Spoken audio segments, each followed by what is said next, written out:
These are the homework answers for homework number 1, parallelograms.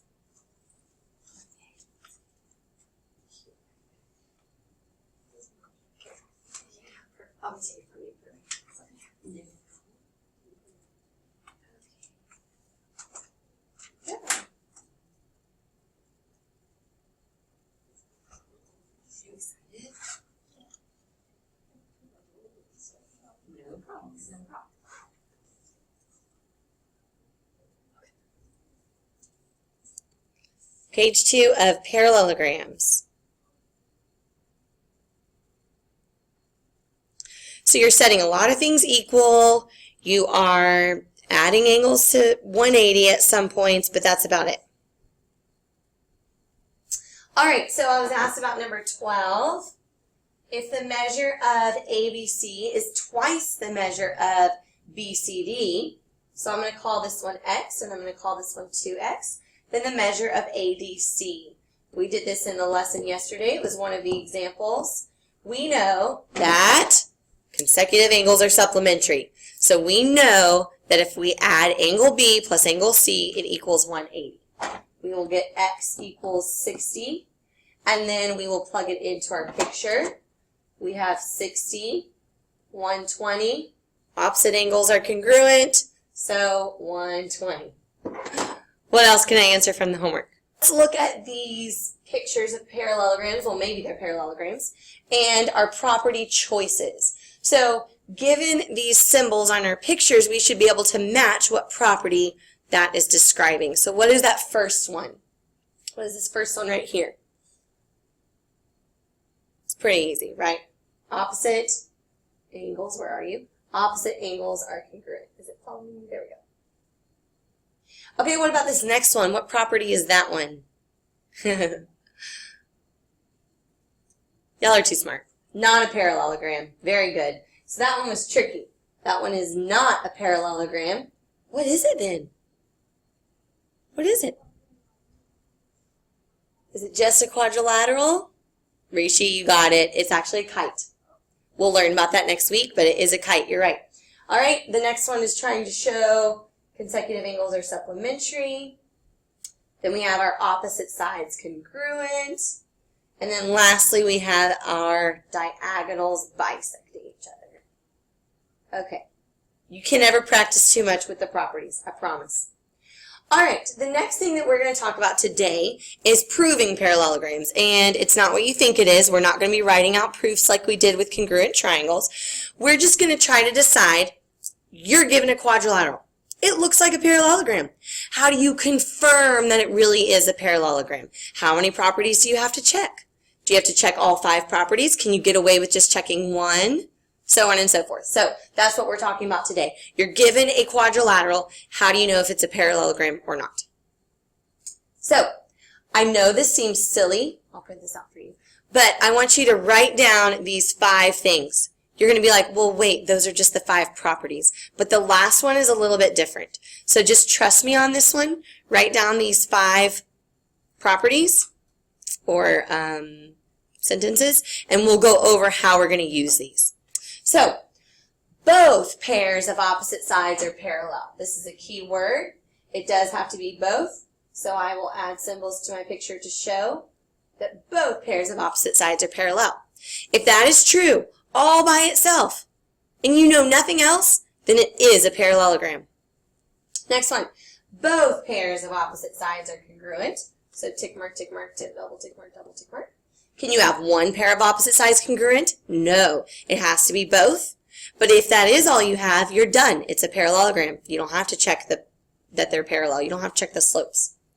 Both pairs of opposite angles are congruent. 1 pair, 2 pairs. The diagonals have to bisect each other. One diagonal can't just bisect the other. They have to bisect each other. They have to meet at each other's midpoints. So, can't have just part of a property. We're going to have the whole thing. And then this last one is the one that's different than what you're used to. One pair of opposite sides can be parallel and congruent. One pair, let me move this over. Oh, no, that's not going to work. Just kidding. It has to stay right where it is. It's grouped. one pair of opposite sides, I'll do this one, has to be congruent and parallel. So that's what it looks like pictorially. Is that a word? So if you have that true, one pair of opposite sides is congruent and parallel, then you can say it's a parallelogram. You can't split them up though. Then it could be a trapezoid we'll talk about that on the next slide, okay? Even though we haven't studied trapezoid yet.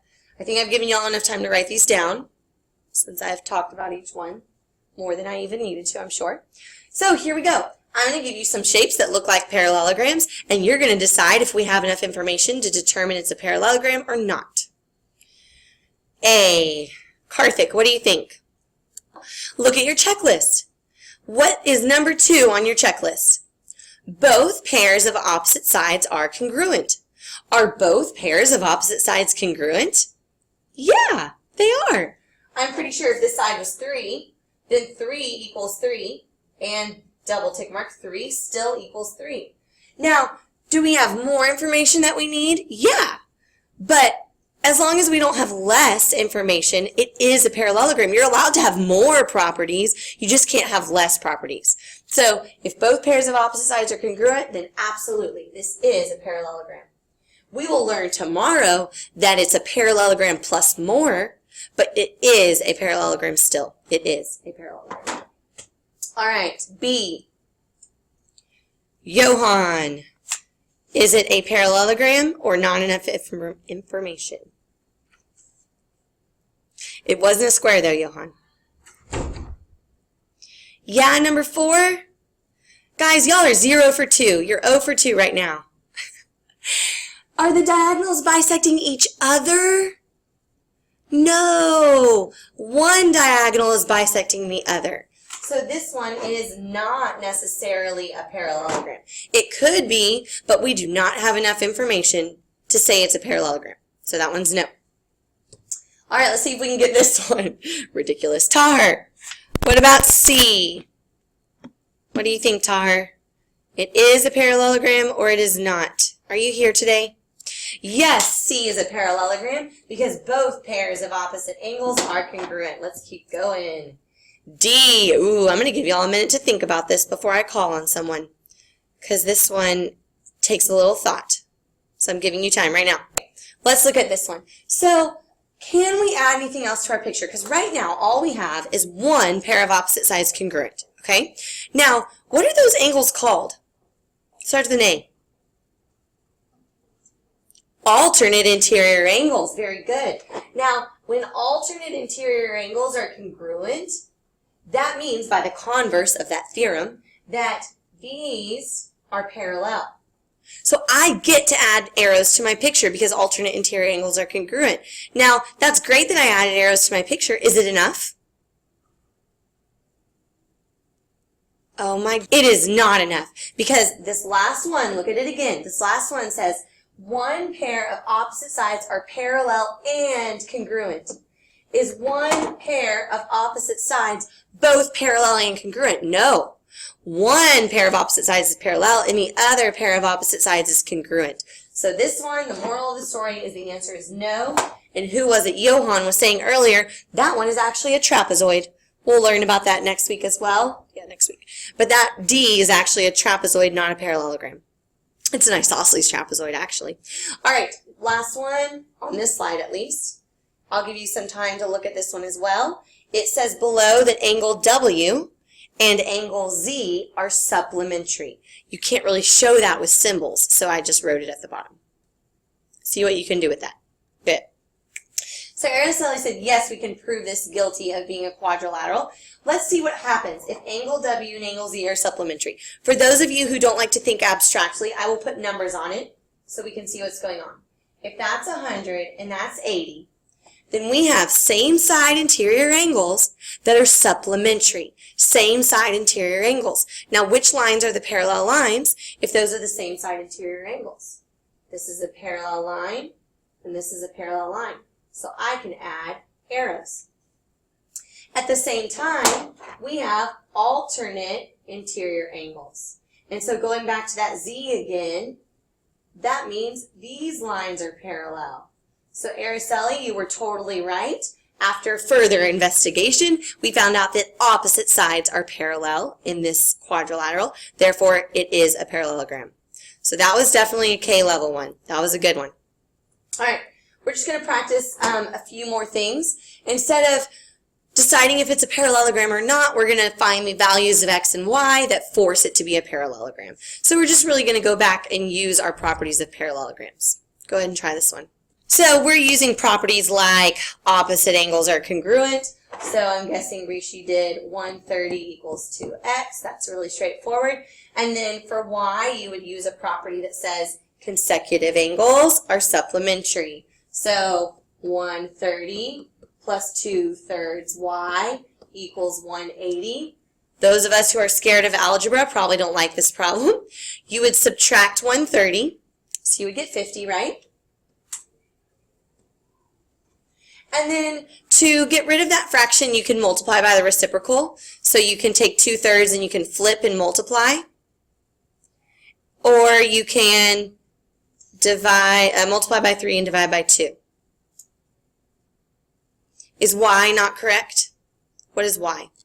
So we changed our y value. We had a wrong guess on that one. That one is 75 because we knew y is 50 times, you flip the fraction, flip and multiply, 50 times 3/2. That's like saying 50 times 1.5. All right? All right, let's move right along. Next one, determine the value of x, y, and z so that the figure is a parallelogram. This one will go pretty quickly. Adriel, what is y? Alexandria, what is x? And Ariana, what is z? No, it doesn't work.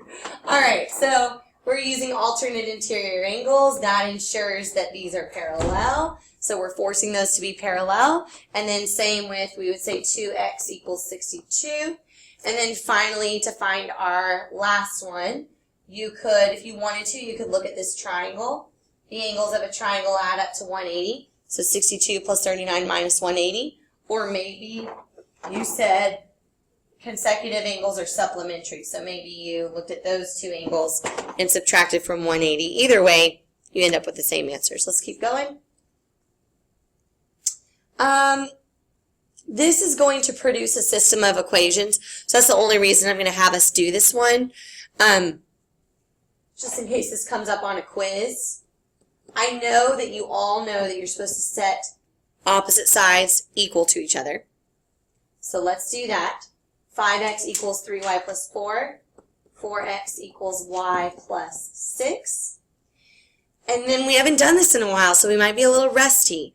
You can either get y by itself and plug it into the other one, substitution, or you can multiply that second one by -3 and force the y's to cancel, elimination, eliminate y. Does anyone have an opinion of which one you want to do? Whoever chimes in first, we're going to do that one. V wants to do elimination. Let's do it. So we're going to multiply this one by -3. We will get -12x equals -3y minus 18. So that's our new one. Now what we're going to do is we're going to add these two together. Add these two together. And the y's are going to cancel. So what would that be? -7x equals -14. Well, that's nice. X is 2. And then once we have x, it's pretty straightforward. I would probably plug it in here. This is 8. What plus 6 is 8? Looks like they're both 2. 2 and 2. What's the 3 for, Rishi? So, in the future, not on the test, but on the assessment, which is not until after spring break, you might have to be able to, on the coordinate plane, show that shapes are parallelograms, or trapezoids, or rhombi. And so, on the coordinate plane, what would we do to show that this is a parallelogram? We could look at slope. So V is saying we could look at slope. So what is the slope of MN? It is 0, right? Flat. What's the slope of PO? It is 0. What is the slope of ON? Let's see. Rise 2, run 3. Oops. I can fix that. 2/3. And then if this was in the right spot, it would be rise 2 and run 3. So 2/3. We just found out that opposite sides are parallel. Is that enough to prove it that it's a parallelogram? Absolutely, because it's on our list. So that's one way we could have done it. What's another way we could have done it? We could have done opposite sides congruent. We could find length, distance. Very good. 1, 2, 3, 4, 5, 6, 7, 8, 9. Trust me that the other one's also 9. How would I find the length of ON? Yikes. Distance formula? I think there's an easier way, something that we actually get the distance formula from. What? Pythagorean theorem. Yeah, I would do Pythagorean theorem. If you like the distance formula, you go for it. So it'd just be 2 squared plus 3 squared. Oops, I'm cubing 3. And square root it. Honestly, we don't need to actually find that answer because we know that the other side, it's rise 2 and run 3. So it's also going to be 2 squared plus 3 squared. So MP is going to be the same length as NO, whatever length they are, the square root of that. Okay? What else could we have done? We can't really do angles on the coordinate plane. I really wouldn't go the route of diagonals bisecting each other because that would be very hard to find the length of those. So I would go with one of those two. Okay. The long side of a parallelogram is 3 times the short. What is the perimeter of the parallelogram in terms of x? So draw a picture, and we're going to probably end with this one. All right, very nice. So the long side of a parallelogram is 3 times the short. So what would we do? We would call this x, and we would call this 3x. Find the perimeter. Not bad at all. 3 plus 3 plus 1 plus 1. 8x. Okay. Then let's go ahead and do this one too. Find the perimeter of the parallelogram.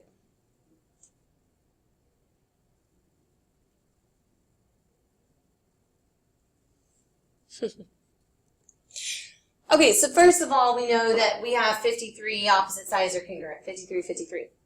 Second of all, oh, you got it as a decimal? Okay.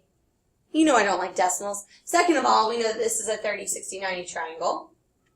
45 is across from 60, which is always bad news. But we know that to get the side across from 30, we divide it by root 3. Then we rationalize the denominator. So that's going to be 45 root 3 over 3. What's 45 divided by 3? 15. So across from 30 is 15 root 3. So across from 90 would be 30 root 3. And that would be this side as well. So the answer that I would accept for the perimeter of this parallelogram would be 106 plus 60 root 3. That would be the answer I would accept. No reason to write a decimal when you can do exact. Decimals are for trigonometry because you can't do trig exact. But when we can do 30, 60, 90, our answer should be exact. All right.